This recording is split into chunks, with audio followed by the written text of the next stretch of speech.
أعوذ بالله من الشيطان الرجيم.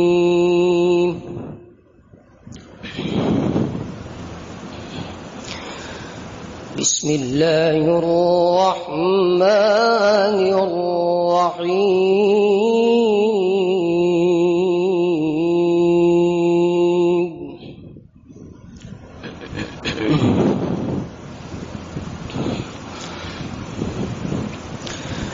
إن المتقين في ظلال وعيون وفواكه مما يشتهون.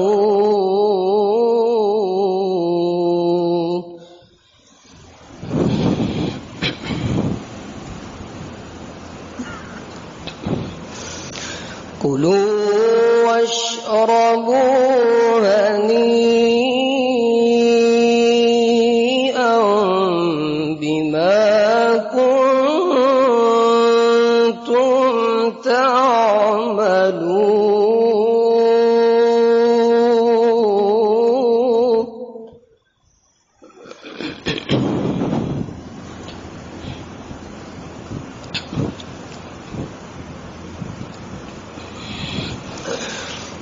إن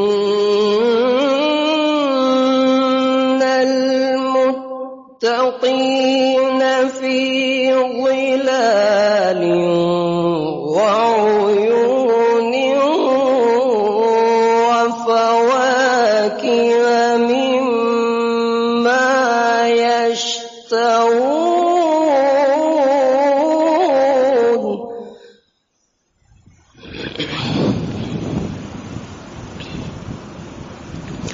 كلوا واشربوا هنيئا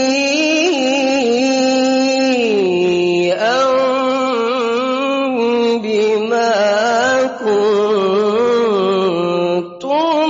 تعملون.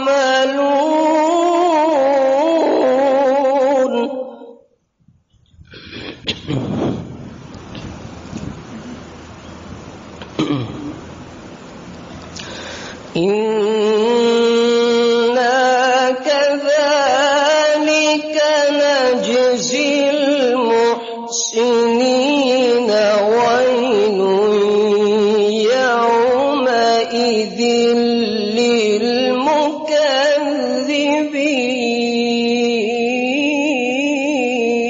للمكذبين.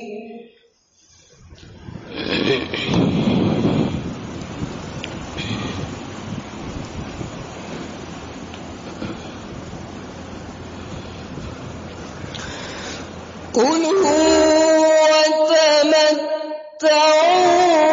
قليلا إنكم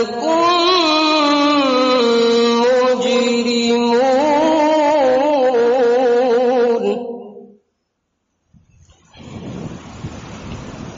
ويل يومئذ للمكذبين.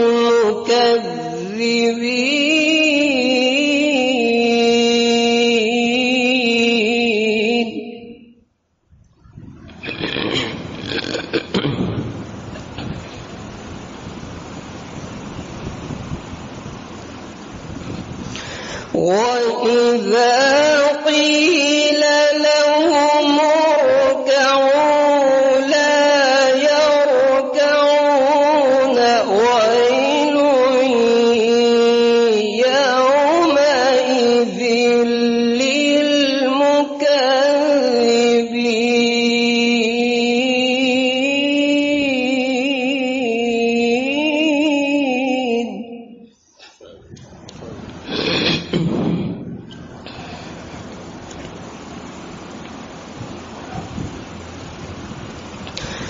فبأي حديث بعده يؤمنون.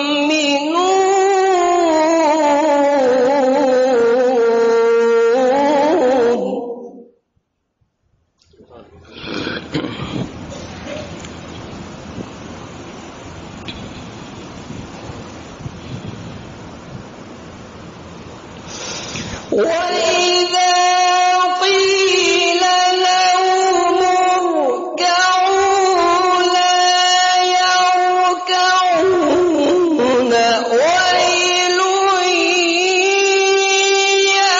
يومئذ للمكذبين فبأي حديث بعده يؤمنون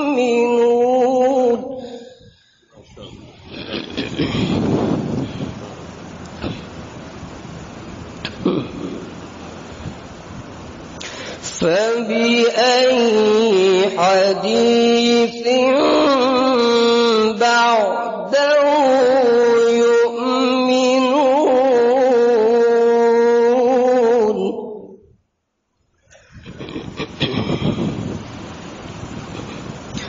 بسم الله الرحمن الرحيم قل يا أيها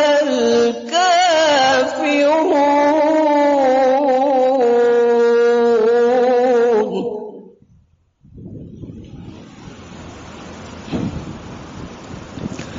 بسم الله الرحمن الرحيم قل يا أيها الكافرون لا أعبد ما تعبدون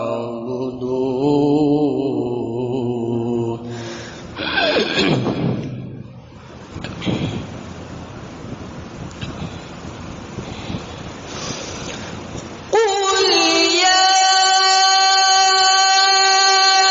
أيها الكافرون لا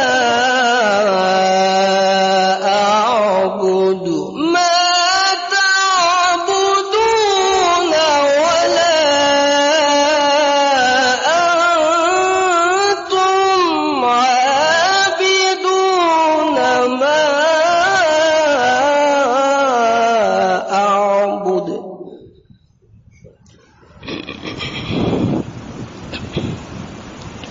ولا أنا عابد ما عبدتم ولا أنتم عابدون ما أعبد لكم دينكم ولي دين صدق الله العظيم.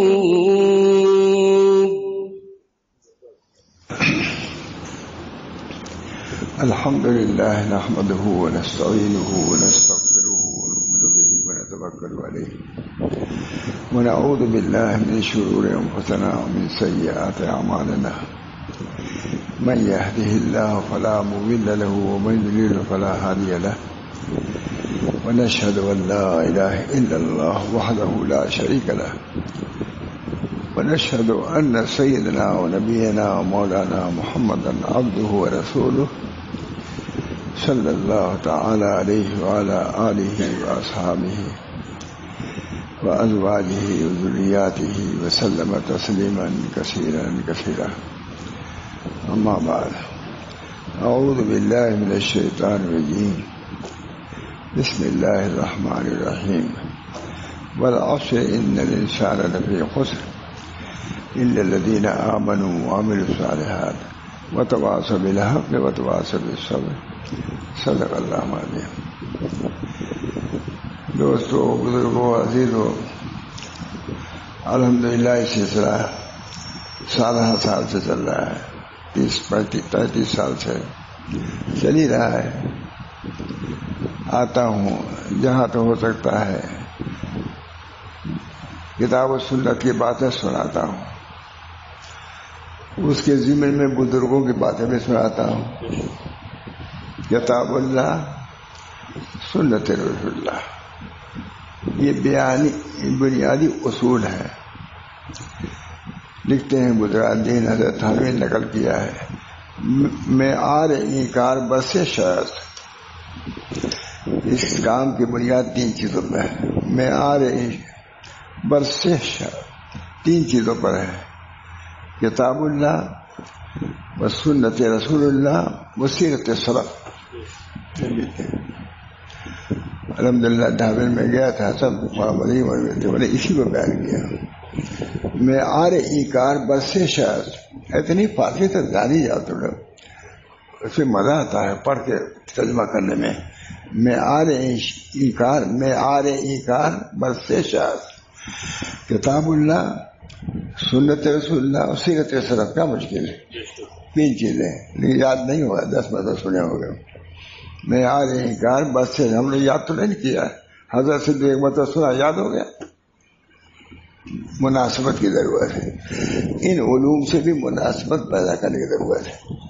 علوم سے 3 چیزوں, معیار انکار, اس کام کی بنیاد 3 چیزوں, کتاب اللہ و سنت رسول اللہ اور سیرت سلف. سلف کی سیرت کو بھی پیش نظر رکھو.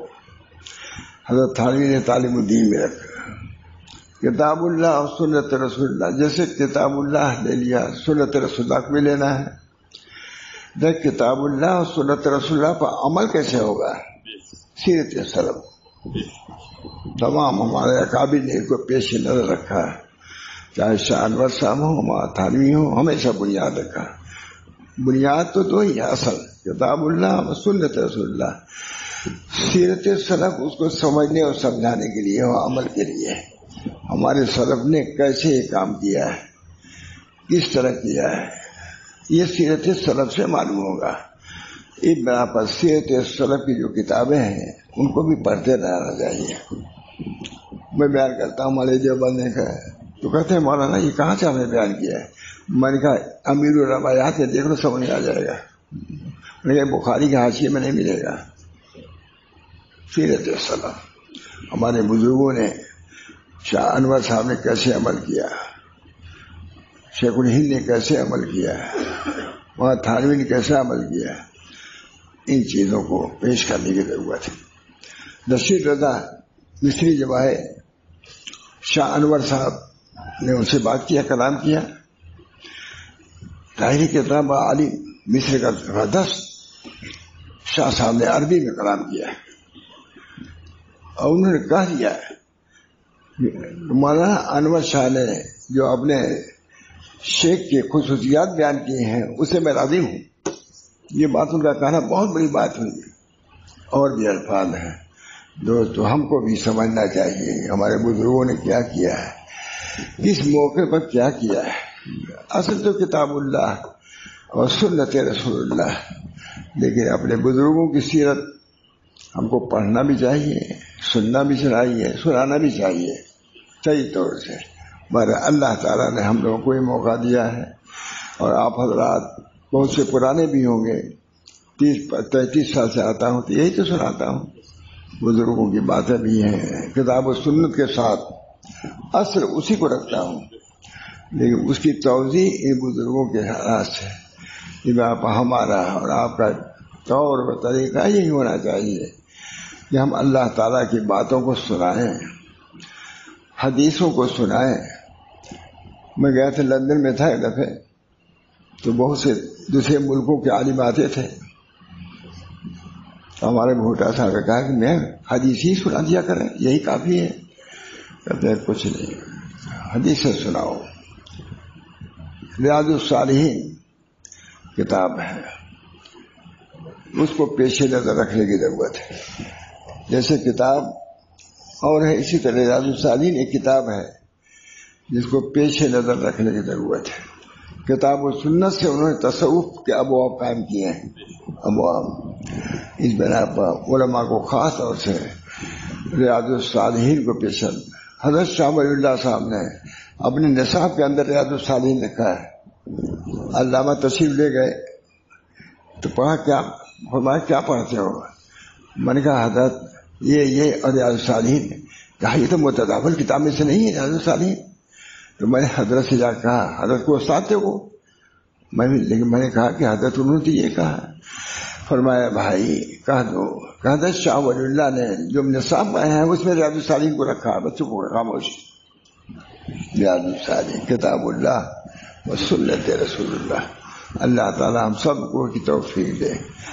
قرآن تو ہے اصل ہے, اس کے ساتھ حدیثوں کو بھی لو, سیرت سلف کو بھی لو. تینوں چیزوں کی ضرورت ہے, کتاب اللہ و سنت رسول اللہ و سیرت سلف. ہمارے اکابر نے کیا عمل کیا ہے, کیسے عمل کیا ہے, اس بنا پر ان کی سیرت کو پیش نظر رکھنا ہم سب ان کے پسماندہ لوگوں کے لیے ضروری ہے, ان کے بعد آنے والے.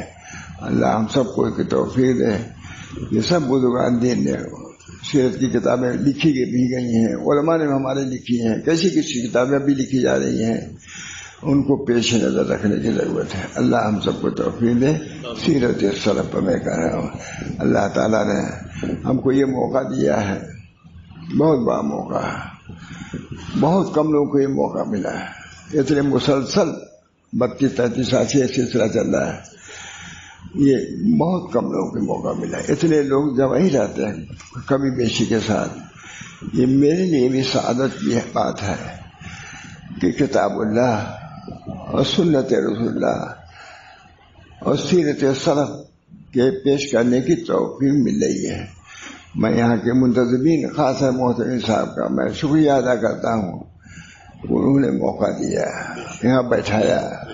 اس کے حق تو نہیں ادا کر سکا لیکن کرنے کی کوشش کرتا رہا.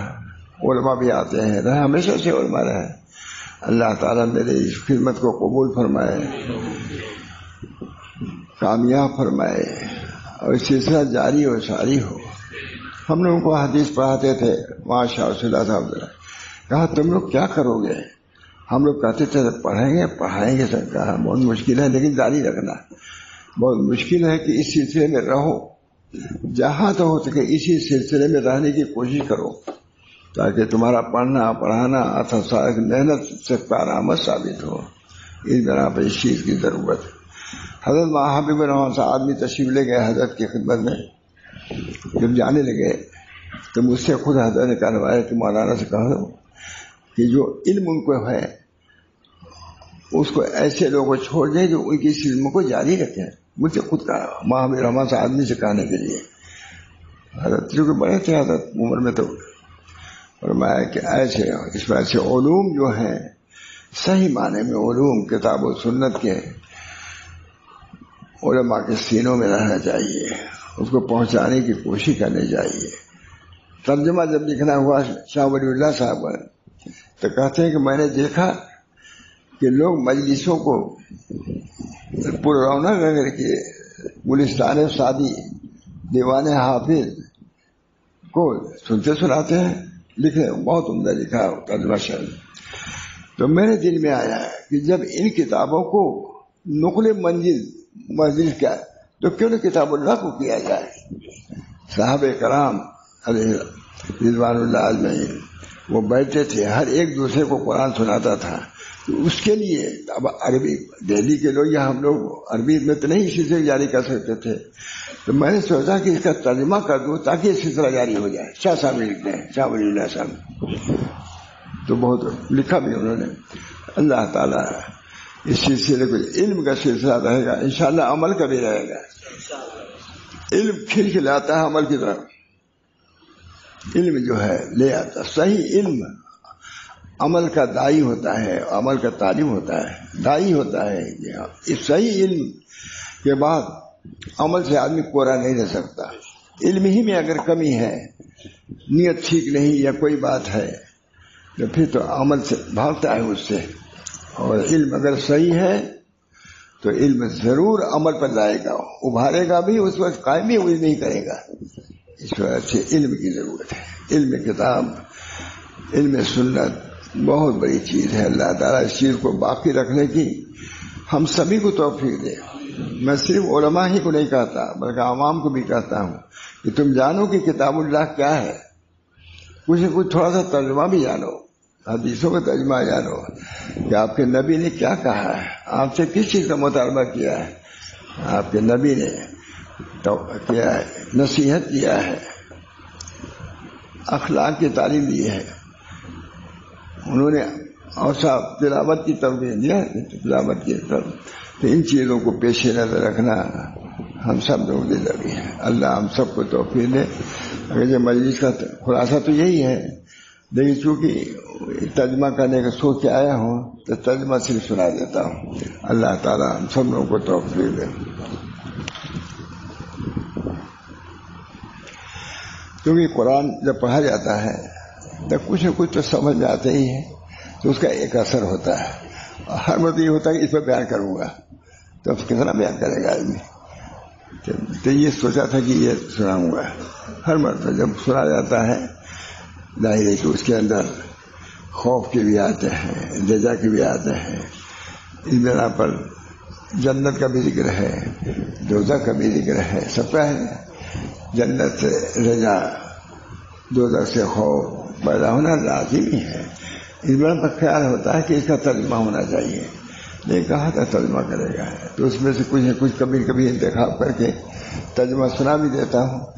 یہ آیت جب آئی ان المتقین فی ظلال وعیون وفواکہ مما یشتہون، یہی کسی بھی اور آیت آئی کلوا واشربوا ہنیئا بما کنتم تعملون انا کذالک نجزی المحسنین ویل یومئذ للمکذبین کلوا وتمتعوا قلیلا انکم مجرمون ویل یومئذ للمکذبین وإذا قیل لهم ارکعوا لا یرکعون ویل یومئذ للمکذبین فبأی حدیث بعدہ یؤمنون. کتاب لے کے برابر مخاطب ہوتے تھے. یہ آئے فبأی، اب اس کے بعد کسی پر ایمان لاؤ گے؟ قرآن ہے. کہتے یہ قرآن ہے. علماء آتے ہیں، بڑے علماء سب کہتے تھے کہ اب بتاؤ کسی پر ایمان لاؤ. کتاب موجود ہے، واضح دلیل ہے، سیدھا طریق ہے، اب کس بات پر ایمان لاؤ گے؟ یہ ان کا ایک خاص انداز تھا مجلس میں. یہ فبأی حدیث بعدہ یؤمنون، اس کے بعد اب کس چیز پر ایمان لاؤ گے؟ دوستو، اللہ تعالیٰ نے ہم کو کتاب دیا ہے. کتاب اللہ کی کتاب ہے. فرماتے ہیں حضرت شاہ صاحب کہ افضل ترین نعمتوں میں سے یہ ہے، بڑی نعمتوں سے یہ ہے کہ اللہ تعالیٰ نے قرآن کی ترتیب کے ساتھ ہم کو پہنچایا. شاہ صاحب لکھتے ہیں یہ بہت بڑی سعادت ہے جو حفاظ کرام ہیں، ان کے سینے میں قرآن ہے. معمولی بات نہیں ہے، بہت بڑی بات. بہت اچھا پڑھنے والے مرد. اللہ تعالیٰ ان تمام حضرات کو، جو بھی ان کے اساتذہ ہیں، خود وہ پڑھنے والے ہیں، محنت کیا ہے تب ایسے الفاظ نکلتے ہیں، محنت کیا، مشق کیا تب نکلتے ہیں. اس بنا پر سب سے دل خوش ہوتا ہے. تراویح بھی سناتے ہیں اور اخلاقیات سے دل متاثر ہوتا ہے. اس کو میں بیان بھی کرتا رہتا ہوں، آپ بھی جاتے ہیں. اللہ تعالیٰ ہم سب لوگوں کو قرآن پاک سے صحیح مناسب پیدا کریں. تلاوت ہے اس تصور سے تلاوت کریں کہ اللہ کا کلام ہے بس. فرماتے ہیں معنی مطلب کچھ نہ سمجھو، یا عورتیں بھی کر سکتی ہیں.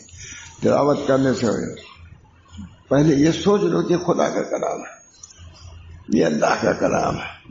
کلام کی عظمت دل میں آئے گی. جب جتنا عظمت آئے گی اتنی اس کا نفع ہوگا.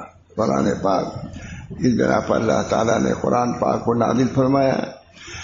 کسی مہینے میں قرآن کی تلاوت کو اس طرح اہتمام نہیں کیا جاتا ہے، اس کا حکم بھی بہت، لیکن رمضان شریف میں قرآن پاک کی تلاوت کا امر بھی ہے اور مستقل اجتماعی طور سے سننے سنانے کا معمول بھی ہے. یہ بہت بڑی خوش نصیبی ہے. اللہ ہم سب کو توفیق دے اور زیادہ سے زیادہ توفیق. یہی کام آئے گا انشاءاللہ. سب چیزیں رہ جائیں گی، یہ کام رہے گا. اللہ تعالیٰ نے ہم سب لوگوں کو اس دولت سے کم سے کم سننے سنانے سے تو مالا مال فرمایا ہے. آپ بتلا دوں کہ اب عرب اور عرب نہیں کہتا، لیکن ہندوستان میں بہت کم ایسے اجتماعات ہیں، میں جانتا ہوں بہت کم کہ قرآن سننے کے لیے اس انداز سے، ایسے ترتیب سے، اتنے اہتمام سے کم ہے. اس بنا پر اس چیز کا شکر ادا کرنا چاہیے ہم کو اس سلسلے میں لگایا ہے. کن عالمن او متعلمن او مستمعن او محبن لہو. عالم بن جاؤ یا متعلم بن جاؤ یا سننے والے بن جاؤ یا کم سے محبت کرنے والے بن جاؤ. کن صرف عالمن او متعلمن او مستمعن او محبن. اللہ تعالیٰ ہم سب لوگوں کو کسی میں کیا پہلے والے میں کر دے, اللہ تعالیٰ عالم بنا دے, متعلم بنا دے, سننے والے, آخر میں محبت کرنے والے, وہ بھی اسے الگ نہیں. من جملہ جن پر اللہ کے انعامات ہیں وہ ان لوگوں کو بھی حاصل ہوں گے جو سننے والے ہیں. اللہ تعالیٰ ہم سب کو توفیق دے. بہرحال ان المتقین, ترجمہ صرف کرتا ہوں, بے شک جو ڈرنے والے ہیں, ان المتقین کا ترجمہ ڈرنے والے ہیں. پھر ظلال وعیون, وہ چھاؤں میں ہے اور ندیوں عیون میں ہے. دیکھیے ترجمہ ہی الگ تھا ہے, چھاؤں میں ظلال سائے میں ہم لوگ ترجمہ کرتے ہیں نا, یہ نئی ترجمہ ہے. بے شک ڈر والے ہیں. ان المتقین, وہ جو ڈر والے ہیں وہ چھاؤں میں ہیں اور ندیوں میں ہیں, چشموں میں. وہ فواکہ مما یشتہون, اور میوے جس قسم کے جی چاہے, جتنا چاہے. سب انگور ختم ہو جاتا نہیں ہے, لیکن وہاں ختم نہیں ہے. لکھا ہوا ہے کہ جو میوے کا یہ حال ہوگا, جس میوے کا آپ کا جی چاہا شاخ پر, وہ میوہ آپ کے منہ میں آ جائے گا, اور میوہ بے نہیں اس شاخ پر لگا ہوا رہے گا. یہ وہاں کی خاصیت ہے. میں نے اس کو فرانس میں بیان کیا تھا. میں نے کہا سب ٹاور اور بنا دو, یہ نہیں بنا سکتے. پھل لگا ہوا ٹہنی پر, جی میں آیا کہ کھا لیں, کھا لیا آپ نے, لیکن وہی میوہ وہاں لگا ہوا رہے گا. ایک سیکنڈ کے لیے انقطاع نہیں ہوگا. شاخوں پر جو میوہ ہے وہ بے نہیں رہے گا. میں نے کہا سب کچھ کر لو, دو چار اور ٹاور بنا لو. یہ نہیں کر سکتے کہ جو میوہ موجود ہے جی چاہ کے کھائیں, کھا بھی لیا لیکن میوہ وہیں لگا رہے گا.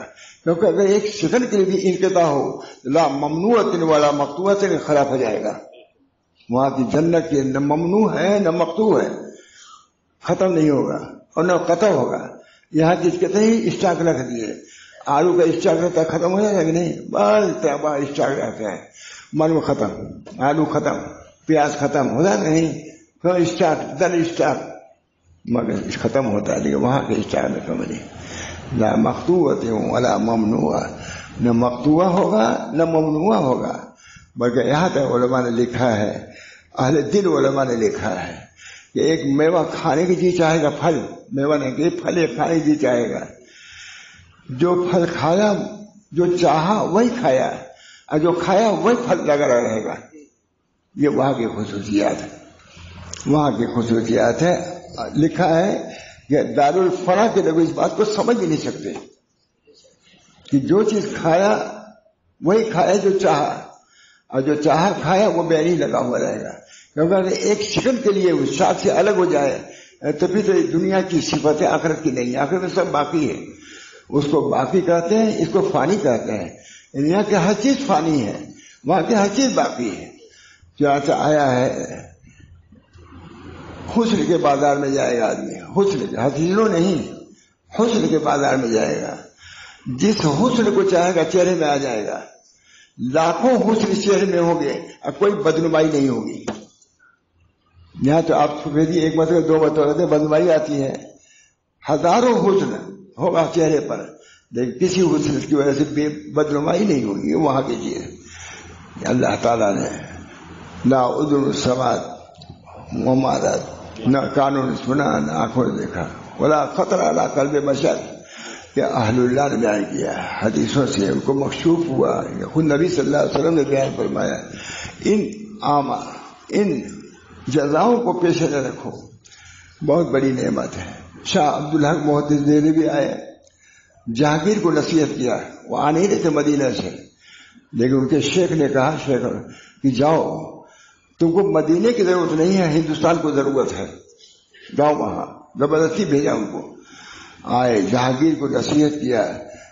ظاہر اور باطن میں یکسانیت پیدا کرو. کس کو؟ جہانگیر. ہندوستان پاکستان سب کو افغانستان کا بادشاہ کو لکھ رہا ہے، ایک مولوی لکھ رہا ہے مدینے سے آ کر کے. یہی بڑی بات ہے، سمجھنا چاہیے. کوئی نصیحت وصیحت کرنا چاہیے نہیں، لیکن سمجھ بوجھ کے کرنا چاہیے. فرمایا جہانگیر کو کہا ظاہر و باطن میں توافق پیدا کرو، ظاہر و باطن میں اخلاص عمل کا خیال رکھو. جہانگیر کو لکھ رہے ہیں اخلاص عمل کا خیال رکھو. یہ نہیں کہ کوئی تھوڑی سی درجہ مل گیا سب بھول بھاگ گئے. جہانگیر ہندوستان پر بادشاہ تھا نا، اس کو شیخ عبدالحق محدث دہلوی، یہ ہمارے آبا اولئک آبائی فجئنی بمثلہم اذا جماعتنا یا جریر المجد. بادشاہوں سے نہیں ڈرتے تھے، کچھ نہیں، کیا ہے کیا کریں گے دوستو. اولئک آبائی فجئنی بمثلہم اذا جماعتنا یا جریر المجامع. یہ ہمارے اکابر تھے. ہمارے مجدد صاحب نے جو کام کیا شیخ عبدالحق محدث دہلوی نے بھی بہت کام کیا. ہمارے حضرت فرماتے تھے کہ علماء دیوبند نے مجدد صاحب کو تو بہت سراہا ہے اور شیخ عبدالحق کو اتنا نہیں سراہا ہے، جبکہ انہوں نے وہی کام کیا ہے.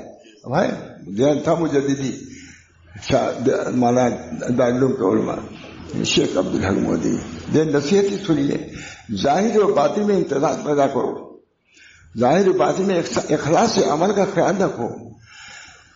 اور تیسری چیز یہ ہے کہ جزاؤں کو پیش نظر رکھو. جزاؤں کو، جو اعمال ہیں ان کے جزاؤں کو کہ ہاں یہ ہم عمل کریں گے تو ہم کو یہ جزا ملے گی، یہ دنیا داری نہیں ہے. جزاؤں کو پیش نظر رکھنا بھی ضروری ہے. اللہ تعالیٰ نے جنت کا ذکر کیا بار بار، تو جزاؤں ہی کو تو مستحضر کیا. یہ جزا ہے الا الذین آمنوا وعملوا الصالحات فلہم اجر غیر ممنون فما یکذبک بعد بالدین. جزاؤں کو یاد دلایا نا، کتنی عمدہ نصیحت کیا جہانگیر کو کہ جزاؤں کو پیش نظر رکھو، عدل کرو، انصاف کرو. یہ نصیحت کیا تو عدل جہانگیری مشہور ہے. اس طرح ہمارے علماء بھی ایسے تھے کہ بادشاہوں کو بھی نصیحت جو حق ہوتی تھی وہ کرتے رہتے تھے. اس طرح دوستو جزاؤں کو پیش عزیزیہ کو آج ہم روزہ ہے، ہم جزاؤں کی یاد رکھیں کہ اللہ تعالیٰ اس کی جزا ہم کو دے گا. ہم تراویح پڑھ رہے ہیں، قرآن شریف سنا رہے ہیں، جزاؤں کو پیش نظر رکھو. ان میں ترقی ہوگی کہ نہیں؟ اس وجہ سے لکھا ہے شیخ جہانگیر کو جزاؤں کو پیش نظر رکھو. جزاؤں نے کہا عجزیہ کو پیش نظر رکھو، جزاؤں کو، تاکہ جب جزائیں پیش نظر ہوگی تو پھر اعمال میں فرحت پیدا ہوگی. درچیے حضرت عائشہ رضی اللہ فرماتی ہیں کہ شروع میں زیادہ جنت اور دوزخ کی آیتیں نازل ہوئی تاکہ جنت کی آیتوں کو سن کر کے جنت کا شوق پیدا ہو جائے، اور دوزخ کی آیتیں جس میں ہے خوف ان کو سن کر کے معصیت سے نفرت. یہاں تک عائشہ کہتی ہے معلوم ہوا کہ دونوں چیزوں کی ضرورت ہے. جزاؤں کو پیش رکھو، اعمال کو. اعمال یہ سمجھو کہ ہم روزہ رکھتے ہیں ویسے رہ رہے ہیں، ان اعمال کا کتنی جزا ہے، واضح پڑھنے کی کتنی جزا، اس کو پیش نظر رکھو گے تو جزاؤں میں انشراح پیدا ہوگا. اللہ تعالیٰ کی طرف توجہ ہوگی. اللہ ہی نے ہم کو توفیق دیا، اللہ ہی نے ہم کو توفیق دیا، اس پر جزا بھی دے رہا ہے. اللہ تعالیٰ ان اللہ اشتری من المؤمنین انفسهم بانهم والجنہ، اللہ نے ہمارے جانوں کو جو کچھ جان دیا تھا انہیں خرید لیا اور اس کا بدلہ جنت دے رہا ہے. اللہ تعالیٰ مست ہے علماء اور مشائخ جو اہل حال ہے. دیکھو نہیں اللہ کا ان اللہ اشتری من المؤمنین انفسهم، اللہ تعالیٰ نے اپنے بندوں کے خرید، ان اللہ اشتری من المؤمنین ان کی جانوں کو خرید لیا. کس لیے؟ تاکہ جنت دیں، جنت کے بدلے. اللہ نے جانوں کو بھی اللہ نے دیا تھا، خوبیاں اللہ نے دیا تھا، تراویح پڑھنے اللہ نے یہ تربیت دیا، اور پھر پھر جنت کا وعدہ ہے. یہ خدا ہی کر سکتا ہے، جو عمل بھی دیتا ہے اور جزا بھی دیتا ہے. یہاں تو دو ہیں، عمل لینے والے عالم، کارخانہ میں عمل لینے والا جزا دیا ہے، لیکن وہاں کیا ہے وہی عمل کی بھی توفیق وہی دیتا ہے اور جزا بھی اس پر دیتا ہے. ان اللہ اشتری من المؤمنین انفسهم، اللہ تعالیٰ نے مومنین سے ان کی جانوں کو خرید لیا. بعض مومنین ایسے ہیں جو خوش ہو گئے بہت کہ اللہ ہمارے عمل کو اللہ نے خرید لیا، تو کہتے ہیں کہ خوش ہو گئے، چہرہ ان کا کیا ہو گیا؟ سفید ہو گیا، خوش ہو گیا، چمکنے لگا. اب بعض نے کہا کہ وہ اللہ ہی نے دیا تھا، وہاں تو یہ اللہ ہی نے دیا تھا اور انہوں نے قیمت دیا جنت، تو ان کا چہرہ پیلا ہو گیا خوشی سے. تو لکھا ہوا ہے مولانا کہ ان کو جن کا چہرہ صرف چمکدار ہو گیا ان کو چاندی کے برتنوں سموہا نعمتیں ملیں گی سفید برتنوں میں، اور جن کا چہرہ پیلا ہو گیا ان کو اللہ تعالیٰ سونے کے برتنوں میں دیتا ہے. ان اللہ اشتری من المؤمنین انفسهم، اللہ تعالیٰ نے اللہ ہی نے دیا اور اللہ ہی نے خریدا. علماء کو مت آیا جاتا ہے کہ اللہ ہی نے دیا سب کچھ اور اللہ ہی خرید لیتا ہے اور وہی جزا بھی دیتا ہے. اللہ تعالیٰ ہم سب لوگوں کو ان حقائق کو بھی سمجھنے کی توفیق دے. یہ حقائق ہیں، علماء کو بھی توجہ کرنی چاہیے. یہ حقائق ہیں، علوم ہیں، وہ علوم باطنی علوم ہیں. اس سے ایمان میں ترقی ہوتی ہی نہیں ترقی. اللہ تعالیٰ ہم سب کو اس کی توفیق دے. یہ کتاب اللہ لہو زہر، قرآن کے لیے زہر بھی ہے، ایک بطن بھی ہے. زہر بھی ہے اور ایک بطن بھی ہے. ایک ظاہری معنی ہے، ایک باطنی معنی ہے. قرآن میں ہے نا زہر حدیث ہے. بہت بڑا اجتماع تھا، یہاں کے محدثین بھی رہے ہوں گے سب گئے تھے. وہاں تقی الدین صاحب کے ہیں، وہاں تمام محدثین جمع تھے. ہمارا تو وطن نہیں تھا لیکن ہم کو پہنچنے میں دیر ہو گئی. آخر میں ہم کو کہا تو ہم نے کہا ہم کیا بیان کریں. میں نے کہا کہ 9 بجے سے 1 بجے تک بیان ہو رہا ہے، حدیث کے متعلق بیان ہو رہا ہے.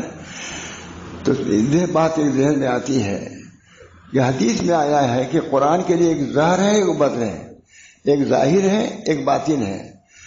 اور حدیث کے معنی میں سب لوگ کہتے ہیں کہ حدیث شرح کرتی ہے آیت کی. تو ظاہر کی تفسیر کیسے ہوگی؟ حدیث کے ظاہر سے ہوگی. اور قرآن کے باطنی چیز کی تفسیر بطن سے ہوگی. جب قرآن میں ظاہر و بطن ہے تو اس کی شرح میں بھی ظاہر و بطن ہوگا. تو ظاہر حدیث کی اب تک بات ہو رہی تھی، اب بطن حدیث کے لیے تیار ہو جائیے. 22 سے آگے کچھ گئے. میں نے کہا اب تک ظاہر حدیث کے مطابق آپ بیان کر رہے تھے سورت میں 1 بج گیا. اب بطن حدیث، جب قرآن میں ایک بطن بھی ہے باطنی ہے تو ظاہر ہے کہ باطن کی شرح باطنی سے ہوگی. معلوم ہے کہ حدیث کے اندر بھی بطن ہے، اس کی طرف بھی توجہ. میں نے کہا محدثین تھے، یہاں میں بہت سے لوگ تھے. میں نے کہا محدثین کے لیے آپ تک جو تفصیل ہو رہی تھی ظاہر حدیث کی مطلب بات ہونی ہے. اب بطن حدیث یعنی آپ باطنی چیزیں اس کے لیے آپ تیار ہو جائیے. ہمارا اللہ تعالیٰ نے علوم قرآن میں بھی رکھے ہیں، حدیثوں میں بھی ہے. کیا شاہ انور صاحب کی تعریف کیوں؟ کیا پہلے لوگ حدیث نہیں پڑھاتے تھے؟ سب پڑھاتے تھے، ان کا سودا لیکن ایک خاص شان تھی ان کے پڑھانے کی. ہمارے حضرت فرماتے بہت، ہمارے استاد یہ کہتے تھے. ہمارے شاہ انور صاحب استاد تھے، وہاں طیب صاحب کے، وہاں شفیع صاحب کو استاد، حضرت کے بھی ہمارے استاد تھے. الحمد انہی سے سند ہم کو مل رہی حدیث کی. اللہ تعالیٰ نے ظاہر حدیث، بطن حدیث، یہ سب باطنی چیزیں ہیں جو مشائخ بیان کرتے رہتے ہیں. اللہ ہم سب کو توفیق دے. عمل صالح کے بھی اور حال طیب کی، عمل صالح بھی ملو اور دل حال بھی، قلبی حال بھی ملے ہم کو. تقوی کا حال، خوف کا حال، رضا کا حال، یہ چیزیں جو ہیں یہ بھی حاصل. جیسے ظاہری کمالات ہیں اس سے کہیں زیادہ مانا باطنی کمالات ہیں جس کو اللہ نے مستور رکھا ہے اور اپنے خاص بندوں کو اس کو عطا فرماتے ہیں. اس بنا پر ہم کو اور آپ کو رمضان شریف ایک ظاہر روزہ ہے، ایک روح روزہ ہے. ظاہر روزہ روحانیت، اس سے قلب میں نکھار پیدا ہو، نفوذ میں تزکیہ پیدا ہو، اللہ کی یاد تازہ ہو. یہ سوم ہے ایمان سے، ایمان رخصت سوم. اکبر حسین جج کہتا ہے سوم ہے ایمان سے، ایمان رخصت سوم گم. قوم ہے قرآن سے، قرآن رخصت قوم گم. روزہ ایمان سے ہے. من صام رمضان ایماناً و احتساباً غفر له ما حرم. من صام رمضان، جو رمضان کا روزہ رکھے ایمان سوم ہے. اکبر حسین جج کا شعر ہے، ہمارے اندر بہت سارے آتے ہیں. سوم ہے ایمان سے، ایمان رخصت سوم گم. قوم ہے قرآن سے، قرآن رخصت قوم گم. ختم. اس طرح پر ہم کو سوم کو بھی لینا ہے، قرآن کو بھی لینا، مت ظاہر کو بھی لینا ہے اور باطن کو بھی لینا ہے، حروف کو بھی لینا ہے، معانی کو بھی لینا ہے. قوم ذی حروف در معانی، قوم ذی حروف در معانی، رفتہ در معانی. ایک قوم ہے جو حروف سے معانی میں پہنچ گئی. اللہ ہم لوگوں کو بھی معانی سے بھی روشناس، لذت شناس فرمائے. اے رمضان کی برکت سے سب کچھ ہو سکتا ہے. اللہ ہم سب کو توفیق دے. وآخر دعوانا ان الحمدللہ رب العالمین دعا فرمائیں. اللہم صلی علی سیدنا محمد. اللہم صلی علی سیدنا. اللہ تعالی ہم سب کی اصلاح فرمائے. رمضان شریف کے قرآن پاک کے فیض و برکات سے ہمارے قلوب کو شرسار فرما دے, ہمارے قلوب کو منور فرما دے, بین تبدیلی لائے. یہ رمضان جو پہلے گزرا ہے, اس رمضان میں خاص طور سے تقوی کا خیال, قلب کی نظافت, قلب کی پاکیزگی, اس کا خیال رکھیں. اللہ تعالیٰ دینے والا ہے. آپ اتنے حضرات موجود ہیں, بہت مضمون ہے, لیکن کیا کتنا بیان کیا ہے. اللہ تعالیٰ نے جو کچھ کہلایا وہ میرے لیے بھی مفید ہے اور مجھ کو بھی تو عمل کرنا چاہیے. میرے اہل و عیال بھی موجود ہیں, بہت سے, سب مخاطب ہوتے ہیں, پوچھتے رہتے ہیں ابا کیا کر رہے ہیں, ابا یہی کر رہے ہیں. دعا کیجیے کہ ہم سب لوگ باطنی نعمتوں سے بھی سرفراز ہوں. صوم ایمان سے ہے, اکبر حسین جج کر رہا ہے, صوم ہے ایمان سے. ایمان رخصت صوم من صام رمضان ایمان و احتسابا غفر له ما تقدم من ذنبه. صوم ایمان سے ہے اور قوم قرآن سے ہے. قرآن نہیں تو قوم بھی نہیں. روزہ ہے ایمان سے, ایمان نہیں تو روزے میں نہیں ہے. اس بنا پہ ایمان کے ساتھ, اخلاص کے ساتھ ہم کو ہر قدم اٹھانا ہے, ہر بات کرنی ہے, تلاوت کرنا, اللہ سے رونا ہے کہ اللہ تعالیٰ ہمارے اعمال ایسے نہیں ہے کہ قبول کیے جائیں, لیکن آپ اپنے فضل و کرم سے ہمارے ایک تسبیح کو آپ قبول کر لیں تو جنت میں جانے کے لیے کافی ہے. اللہ تعالیٰ ہم سب لوگوں کو ان باتوں پر عمل کی توفیق بھی دے. اللہ تعالیٰ قبول بھی فرمائے اور اللہ تعالیٰ ہم کو باطنی اعتبار سے ترقی عطا فرمائے. ربنا تقبل منا انک انت السمیع العلیم برحمتک یا ارحم الراحمین. بہت سے یہ بھی ہو سکتا ہے کہ آج شب قدر ہو, ان راتوں میں جیسے محتمل ہے یہ بھی ہے, اس وجہ سے اس نیت سے بھی پڑھی ہو سکتا ہے شب قدر ہو. اللہ تعالیٰ اس کے برکات سے بھی ہم لوگوں کو مالا مال فرمائے. ہے 23واں ہے کہ بعض نے کہا کہ پوری آخر کی ہر تاریخ میں شب قدر کا اہتمام ہے. اللہ تعالیٰ ہم سب لوگوں کو جاگنے کی, کچھ عبادت کرنے کی, مغرب بعد سے عشاء کے بعد, عشاء بعد تھوڑی دیر تک انتظام, رات بھر جاگنا ضروری نہیں, کچھ نہ کچھ کرنا چاہیے. اللہ ہم سب کو توفیق دے. آخر دعوانا الحمدللہ رب العالمین.